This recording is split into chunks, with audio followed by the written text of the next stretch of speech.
Alors, on veut savoir pourquoi la Suisse est si riche. On pourrait se dire, c'est simple. Mais en réalité, l'histoire est bien plus fascinante que ça. Bon, pour commencer, un chiffre qui met tout le monde d'accord, le salaire. C'est assez incroyable quand on y pense. En moyenne, on parle de 7 200 francs suisses par mois. C'est quasiment le double de ce qu'on trouve chez les voisins autrichiens ou allemands. Ça, c'est la toute première pièce du puzzle, et elle est de taille. Et attention, si on regarde la fortune accumulée, là, l'écart n'est plus un fossé, c'est carrément un gouffre. 212 000 francs de fortune nette moyenne par adulte.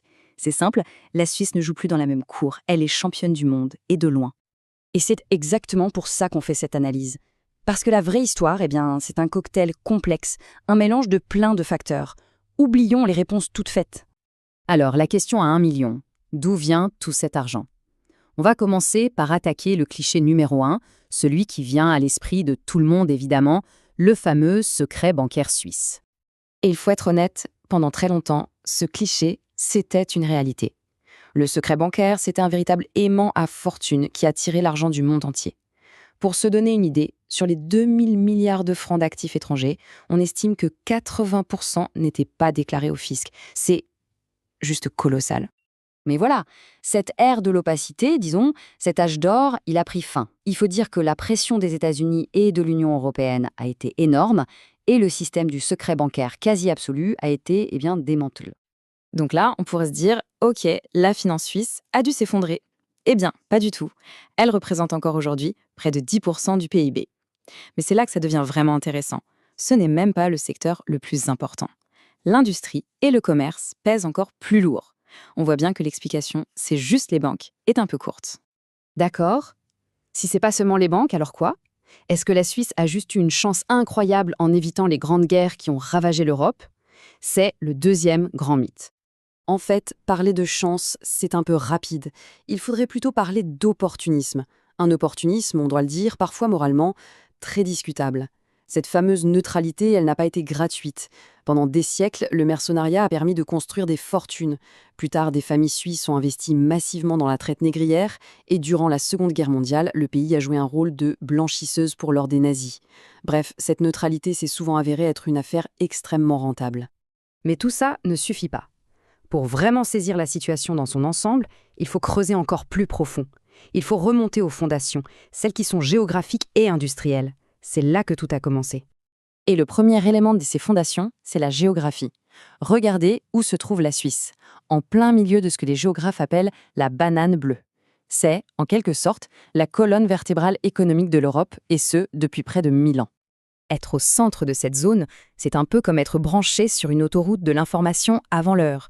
Une circulation permanente d'idées, de technologies, de savoir-faire. C'est un écosystème unique qui a forcément poussé à l'innovation et à la spécialisation. Et ça, c'est une illustration parfaite de l'effet domino industriel. C'est fascinant de voir comment tout s'enchaîne. On part du textile.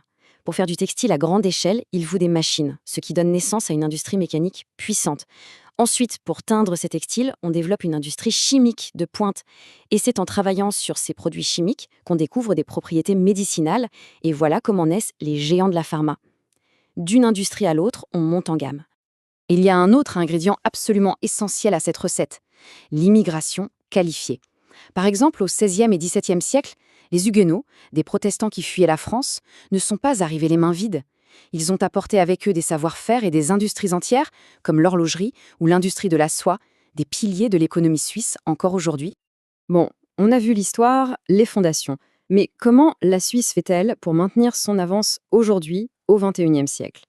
La réponse se trouve dans un mélange très particulier de politique et de stratégie économique.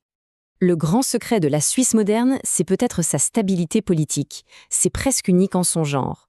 La démocratie directe, avec ses référendums constants, oblige tout le monde à trouver des compromis.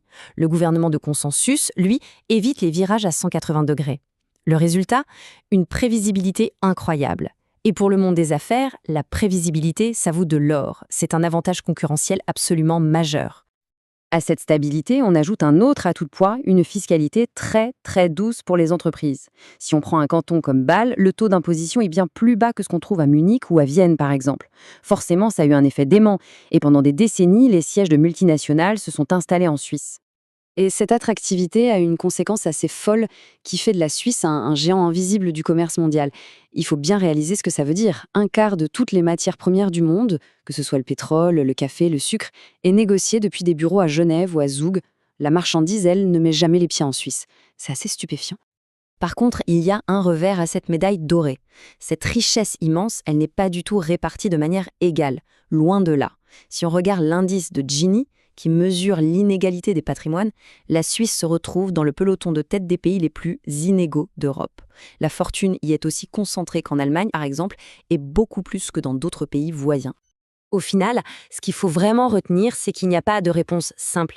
Il n'y a pas une seule raison magique qui expliquerait la richesse suisse. En fait, c'est une recette, un cocktail complexe. Il y a un peu de tout. Une position géographique idéale, une longue histoire d'opportunisme, une capacité d'innovation industrielle, un système politique hyper stable et l'apport crucial de l'immigration qualifiée. Retirez un seul de ces ingrédients et l'histoire ne serait probablement pas la même. Et maintenant, la grande question est demain. Est-ce que cette formule magique va continuer de fonctionner? Le débat est totalement ouvert. D'un côté, il y a les pessimistes, qui pensent que le modèle suisse n'est pas prêt pour les révolutions à venir, comme celle de l'intelligence artificielle. Et de l'autre, les optimistes, qui misent sur la capacité quasi légendaire de la Suisse à toujours innover et à attirer les meilleurs talents. Ce qui nous laisse avec cette pensée pour la fin. Est-ce que cette formule, construite sur la neutralité, la stabilité et la finance, peut vraiment s'adapter pour gagner la compétition du siècle prochain, qui sera celle des données et de l'intelligence artificielle? La question reste entière. Et la réponse, comme l'histoire du pays, sera sans aucun doute tout sauf simple.